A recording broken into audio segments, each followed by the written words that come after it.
Commander Vex stood on the bridge of his warship and stared at the screen. Something was wrong. Very wrong. The ship floating in space before them looked like a child had built it from scrap metal and broken toys. The human vessel was huge. 3 times bigger than his own ship, which was already the largest in the Third Fleet. But size was not what worried him. What worried him was how the ship looked. It was a mess. Different pieces of metal were stuck together with no pattern. Some parts were round, others were square. Some sections glowed with strange lights, while others looked completely dark. The whole thing looked like it might fall apart at any moment. Vex had been a commander for 30 years. He had seen ships from all 12 races in the galaxy. Every race built their ships the same way. Clean lines, perfect shapes, everything in the right place. This human ship broke every rule he knew about building anything that could fly through space. His second in command, Officer Cole, walked up to him. Cole was young and still believed that the galaxy made sense. "Sir, the readings from that ship are very strange. The energy levels keep going up and down. Sometimes it looks like the ship is barely working. Other times it seems to have more power than our entire fleet." Vex clicked his teeth, which was how his people showed they were thinking hard. "What do we know about these humans?" Cole checked his data pad. "They come from a planet called Earth. They've only been flying between stars for about 100 years. For that, they could not even leave their own planet. The Council says they are a young race that fights a lot and uses up their planets resources very quickly. Now they think they can just fly into our space and set up a colony?" Vex shook his head. "What are they saying to us?" "They sent a message, sir? They are asking for permission to land on the third planet in this system. They want to build a new home there. They say they come in peace and just want to find a place to live?" Vex laughed. It was not a happy laugh. These humans have no idea what they are doing. They fly into hegemony space with that ... that thing, and think we will just let them stay. The Third Fleet had been patrolling this area of space for 5 years. Their job was simple: keep everyone out who did not belong. The 12 races of the Galactic Hegemony had agreed long ago that new species had to prove they were civilized. Before they could join, most species took hundreds of years to become advanced enough. Some never made it at all. Humans were definitely not ready. The Council had been watching Earth for 50 years. The reports were not good. Humans fought wars with each other all the time. They polluted their air and water. They cut down their forests and killed their animals. They even built weapons that could destroy their entire planet. Any species that would build such weapons was clearly too dangerous to be trusted. "Sir," Cole said, "should we contact the Council and ask what to do?" "No need," Vex replied. "We follow standard protocol.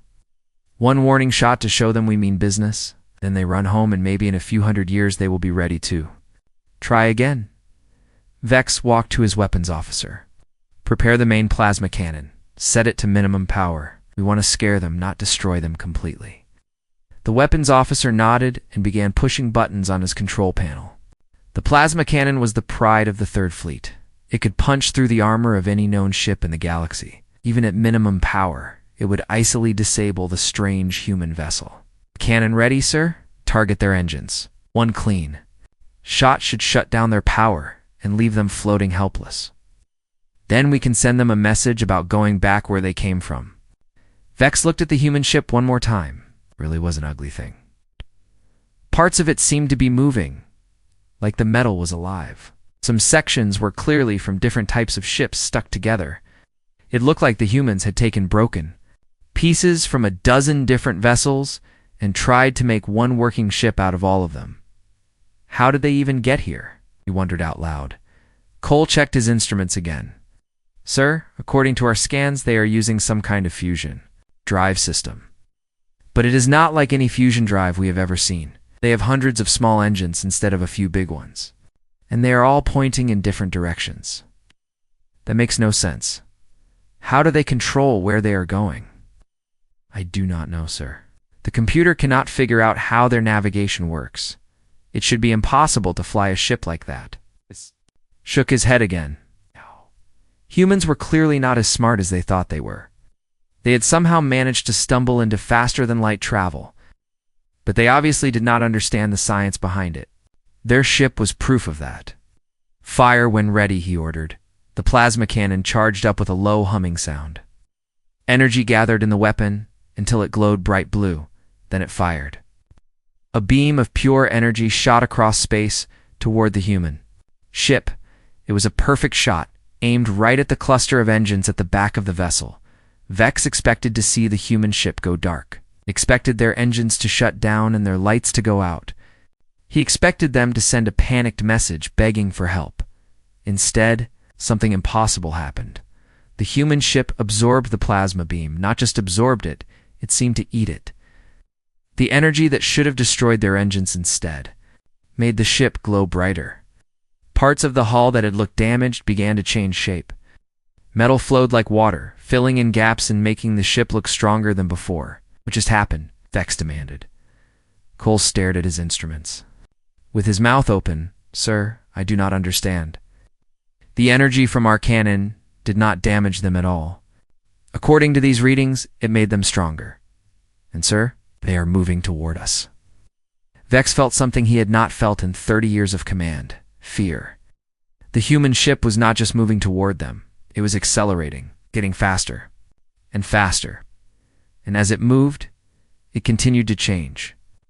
The ugly, random appearance was becoming something else. Something that looked much more dangerous. "All ships prepare for battle," he ordered. "This is not going according to plan." Captain Tom Rodriguez sat in his chair on the bridge of the human ship and watched the alien vessel fire at them. He had been expecting this. The reports from Earth had warned him that other species in the galaxy were not friendly to newcomers. "That was rude," he said calmly, as the plasma beam hit his ship. Around him, his crew worked at their stations without panic. They had trained for this moment for years. "How are we looking, Lisa?" Tom asked his chief engineer.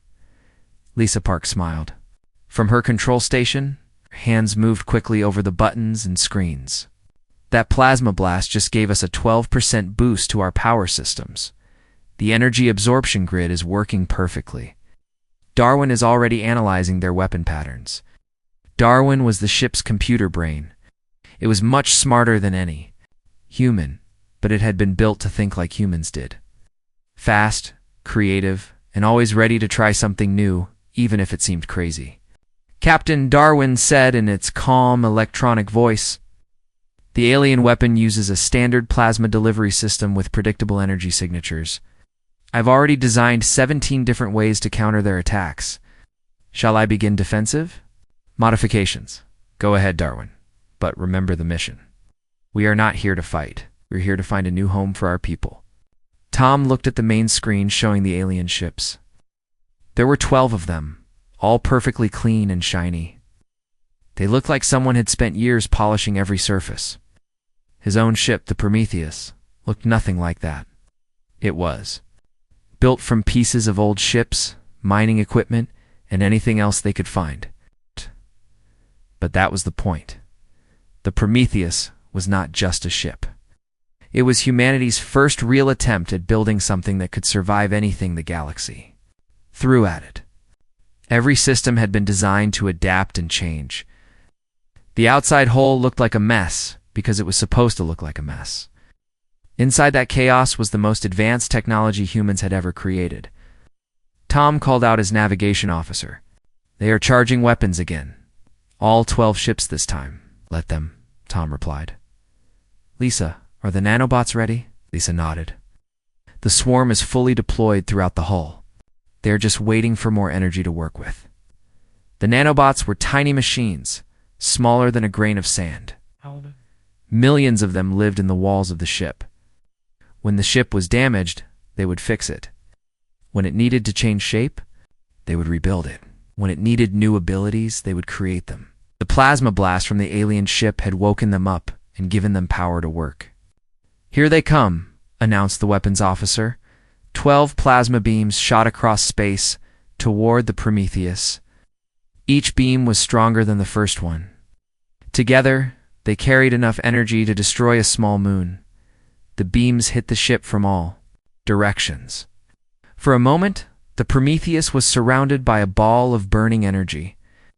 Any normal ship would have been turned into dust. Instead, something wonderful happened. The ship began to change. The hull that had looked like random pieces stuck together started to flow and move. Metal became liquid and then solid again in new shapes. Sections that had seemed weak grew thick armor. Parts that had looked broken became strong and smooth, but that was not the most amazing part. The most amazing part was that the ship did not just get stronger, it got bigger. "Darwin, report," Tom ordered. Ow. "All systems operating at 130% of normal capacity," Darwin replied. "The plasma energy has been successfully converted and stored. Hull integrity is now 40% stronger than baseline. Nanobots have constructed additional defensive systems and improved structural efficiency." On the alien ships, Commander Vex watched in horror as the human vessel grew larger and more dangerous with each attack. What had started as an ugly collection of scrap metal was becoming something that looked like it belonged in his nightmares. "Stop firing," he shouted to his fleet.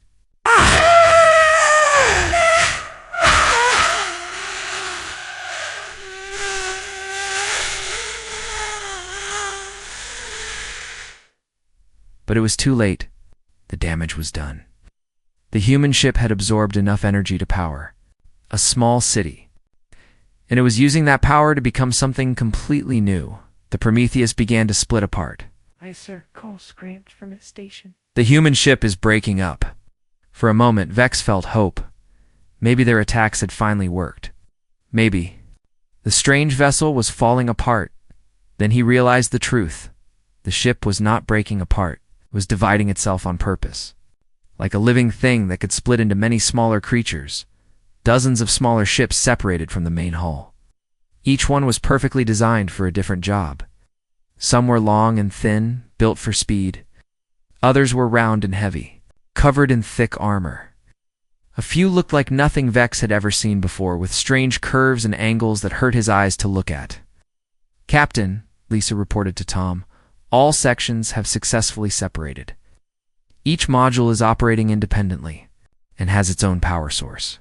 Darwin has given them different specialties based on the alien attack patterns." Tom nodded. This was what the Prometheus had been designed to do. When faced with multiple threats, it could become multiple ships. When one solution was not enough, it could try dozens of solutions at the same time. "Darwin, what do you see?" "The alien ships are using 12 different weapon types," Darwin explained. "I have created specialized countermeasures for each one. Module 7 has developed energy shields that can bend their particle beams. Module 12 has grown armor that absorbs kinetic impacts. Module 3 has built weapons that mimic their own energy signatures." On a ship, Commander Vex watched as the human vessels began to change again. Some of them were copying the design of his own ships. Others were building weapons that looked exactly like hegemony technology. A few were doing things that seemed to violate the basic laws of physics. "How is this possible?" he whispered. The answer was simple, though he did not know it. Humans had learned long ago that the best way to solve a problem was to try everything at once. If one approach did not work, try 10 approaches. If 10 approaches did not work, try 100. Keep trying until something worked. The Prometheus was built on this idea. It was not one ship with one solution. It was 1,000 ships with 1,000 solutions. And now that it had been attacked, it was showing the galaxy what human creativity looked like when it was pushed to its limits. Sir Cole said quietly, "What do we do now?" Vex looked at the cloud of alien ships surrounding his fleet. Each one was different. Each one was dangerous. And each one was learning from their attacks and becoming more dangerous every second. For the first time in his career, Commander Vex did not know what to do. The battle had been going on for 2 hours now, and Commander Vex was starting to understand that this was not really a battle at all. It was a lesson. Humans were teaching him and his fleet how little they actually knew about warfare. Every time his ships fired their weapons, the human vessels learned something new. When the Third Fleet used particle beams, some of the human ships grew mirrors that bounced the energy back. When they switched to kinetic missiles, Other human ships sprouted nets that caught the missiles and turned them into raw materials. When they tried electromagnetic pulses, the human vessels just absorbed the energy and used it to power new systems. Sir, Officer Cole said, his voice shaking. Ship 7 reports that their weapons are no longer working. The humans have built something that makes our plasma cannons shoot backwards. Vex closed his eyes. Ship 7 was his most powerful vessel after his own flagship. If the humans could disable it so easily, what hope did the rest of his fleet have? What about Ship 3? He asked. Ship 3 is. So you need to see this. For yourself. Cole activated the main screen to show Ship 3. Vex stared in disbelief. His ship was still there, but it was no longer alone. 3 human vessels had attached themselves to it like parasites. But they were not attacking it. They were copying it. As Vex watched, the human ships began to change their shape to match Ship 3 exactly. They were learning how to build hegemony, technology just by touching it. Within minutes, the 3 human vessels looked almost identical to his own ship. The only difference was that they were slightly larger and seemed to glow with more energy. They are stealing our designs, Cole whispered. No, Vex said slowly. They are improving our designs. On the bridge of the Prometheus command module, Captain Tom Rodriguez watched the battle with calm satisfaction. His ship had scattered into 47 different pieces, each one designed for a specific task. Some were fighters, some were scouts, some were builders, and some were learners. The learners were his favorites. Darwin, how are the learning modules doing? He asked. Excellent progress, Captain, the computer replied. Module 15 has successfully analyzed the alien propulsion system and improved its efficiency by %. Module 22 has decoded their communication protocols and is now monitoring all their transmissions. Module 31 has reverse-engineered their shield technology and enhanced it with our own power systems. Tom smiled. This was what humans did best. They took things apart to see how they worked. Then they put them back together in new ways. That worked better. Did not matter if the original builders said it was impossible. Humans had been doing impossible things for thousands of years. What about their weapons? Tom asked. Completely understood and surpassed, Darwin said with what sounded like pride. Their plasma cannons use a simple magnetic containment system that we learned to build in the 21st century. Our versions are smaller, more powerful, and use 60% less energy. Tom nodded. He had expected this. The alien ships were impressive, but they were built by people who played it safe. Every system was tested and proven. Every design was approved by committees. Every improvement took years of careful study. Human ships were built by people who were too impatient for committees. If something might work, they tried it. If it failed, they tried something else. If it worked, they made it better. They had built the Prometheus in 5 years using technology that had been developed in there. Garages and basements. Sir called his communications officer. We are getting a message from the alien commander. He wants to talk. Put him through, Tom said. Commander Vex appeared on the main screen. He looked tired and confused. Behind him, Vex could see other alien officers running around in panic. Human Captain, Vex said, I request that you stop this. It's whatever you are doing to my ships. We are not doing anything to your ships, Tom replied politely. We are learning from them. Your technology is very interesting. Not very advanced, but interesting. Vex felt his anger rising. Not very advanced. Our ships are built with technology that is thousands of years old. Our civilization has been traveling between stars since before your species discovered fire. Tom shrugged. Age does not mean better. Just because you've been doing something for a long time does not mean you have been doing it right. And then? Explain to me how your collection of scrap metal is defeating 12 of the most advanced warships in the galaxy. Tom thought about this question seriously. Your ships are very good at doing one thing. They're designed to fight enemies that behave in predictable ways. But we do not behave in predictable ways. When you shoot at us, we do not try to dodge or block your shots. We eat them. When you try to disable our engines, we grow new engines. When you try to outsmart us, we become smarter. That is impossible, Vex shouted. You keep using that word, Tom said. I do not think it means what you think it means. Just because something is impossible for you does not mean it is impossible for us. As they talked, the human ships continued to evolve. Some of them had become so advanced that they no longer looked like human technology at all. They looked like something from a dream or a nightmare, depending on which side you were on. Module 8 had grown into something that looked like a living creature made of metal and light. It moved through space like a fish swimming through water, bending reality around itself. Module 19 had become a perfect sphere covered in thousands of tiny weapons, each one aimed at a different alien ship. Module 25 had turned itself into something that looked like a flower, with petals that could fold space and time. "How many different types of ships do you have?" Vex asked weakly. "As many as we need," Tom replied. "Our ship is not really one ship. It is more like a tool that can become any tool we need. Right now, we need 47 different tools, so we have 47 different ships. If we needed 100 ships, we would have 100 ships. If we needed 1,000, we would have 1,000. X looked at his tactical display.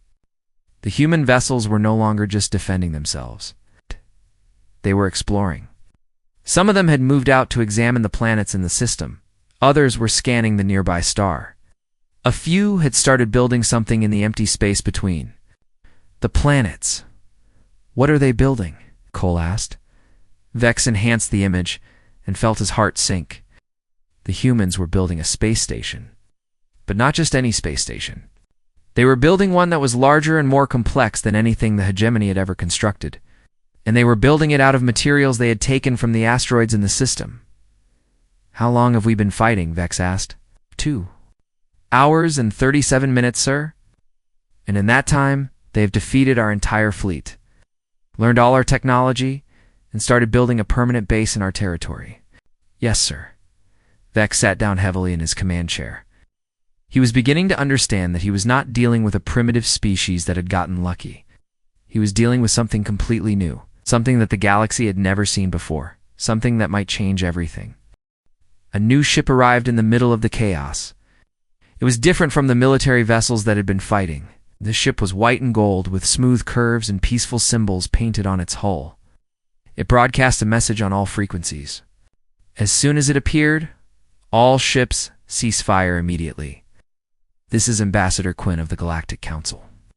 I am ordering an immediate stop to all hostile actions."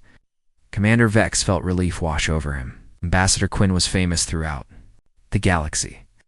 He was old, wise, and had spent more time studying alien species than anyone else alive. If anyone could make sense of what was happening, it would be him. "Hey, Ambassador," Vex said quickly. "Thank goodness you are here. These humans have some kind of impossible technology. They are not following any of the known laws of physics. They absorb our weapons and use them to become stronger. They copy our ships and make them better. They build things that should not be able to exist." Ambassador Quinn was quiet for a long moment. He was looking at the tactical display that showed the 47 human vessels scattered throughout the system. Some of them were still fighting. Others were exploring. A few were building structures in space that defied every rule of engineering he knew. "Commander Vex," the ambassador said slowly, "I want you to order your ships to stop fighting and move to a safe distance. Do not fire another shot at the humans. Ow. Do not even point your weapons at them." "But sir, they invaded our territory. They refused to leave. They are building permanent structures without permission."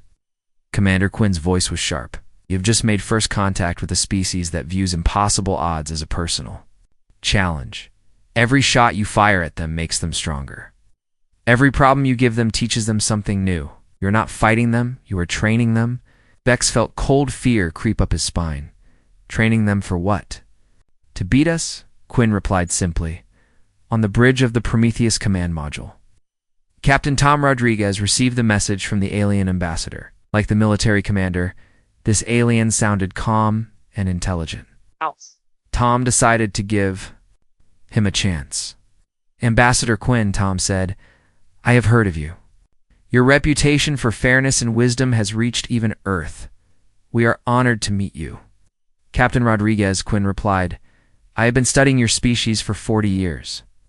I have read every report, watched every transmission, analyzed every piece of data we could gather about humanity. I thought I understood what your people were capable of. I was wrong. Tom smiled. What gave us away?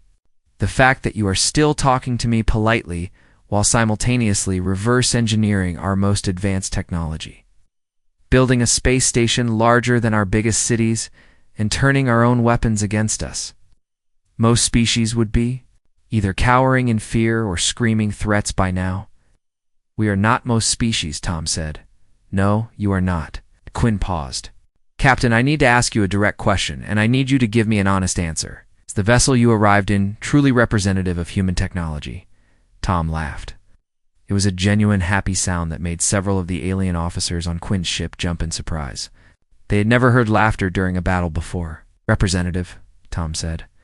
Ambassador, this ship is our first attempt at building something that could survive deep space. We built it from scraps and spare parts. We powered it with engines that our own engineers said would never work. We held it together with determination and hope. This is not our best technology. This is our rough draft. The silence that followed was complete.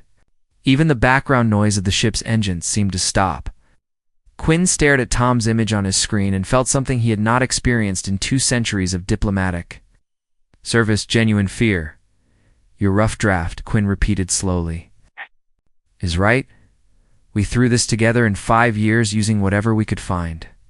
Our real ships, the ones we are building back home, those are going to be much better. We learned a lot from building the Prometheus. Our next ships will be faster, stronger, smarter, and more adaptable. Quinn closed his eyes and tried to imagine what human ships would look like when they were actually trying to build something impressive. The thought made him feel sick. Captain Quinn said carefully, "What is your mission here? What do your people want?" "We want a new home," Tom replied. "Earth is getting crowded. We need room to grow. This system has a nice planet that could support human life with a little work. We're hoping to settle here peacefully. And if we say no," Tom shrugged, "then we will go somewhere else. The galaxy is big. There are plenty of empty systems out there. But you've already started building. Here, we build everywhere we go.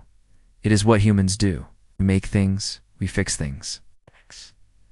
We improve things. Even if we leave tomorrow, we will leave this system better than we found it." Quinn looked at his tactical display again. The human space station was already half finished, and it was indeed improving the system. It was cleaning up space debris, fixing problems with the star's radiation output, and optimizing the orbits of several asteroids to make them more stable. "Captain, I have another question. How do you build technology that seems to violate natural laws?" "We do not violate natural laws," Tom said. "We just refuse to believe that we understand all the natural laws yet. Every time someone tells us something is impossible, we ask ourselves why it is impossible. Usually, we find out that it is not really impossible. It is just difficult, or expensive, or requires thinking about the problem in a new way. Give me an example." "Your plasma." "Cannons," Tom said. "Your people think plasma must be contained by magnetic fields, but plasma is just really hot gas. Gas wants to expand and cool down. Instead of fighting that, we help it. We let the plasma expand, but we control how it expands. We shape it, we guide it. We turn its natural behavior into our advantage." Quinn was quiet for a long time. Finally, he spoke again. "Captain, I need to ask you something that is very important. Are humans planning to expand throughout the galaxy?" "Eventually, yes, but not to conquer anyone. We just need room to grow. Humans like to spread out. We like to try new things and build new homes. We are not interested in ruling other species. We are too busy exploring and building to waste time on politics. And if other species try to stop you..." Tom's expression became serious for the first time. "Ambassador, we did not come here looking for a fight. But we are very good at solving problems. If someone tries to stop us from finding a home for our people, we will solve that problem. We'll find a way around it, over it, under it, or through it. We always find a way." Quinn understood. Humanity was not aggressive in the way most species were aggressive. They did not want to destroy or conquer. But they were completely unstoppable when they decided they needed something. And right now, they needed room to grow.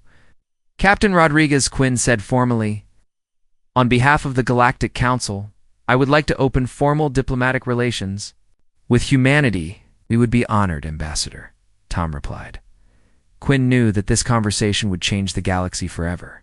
The age of humanity had begun, whether the other species were ready for it or not.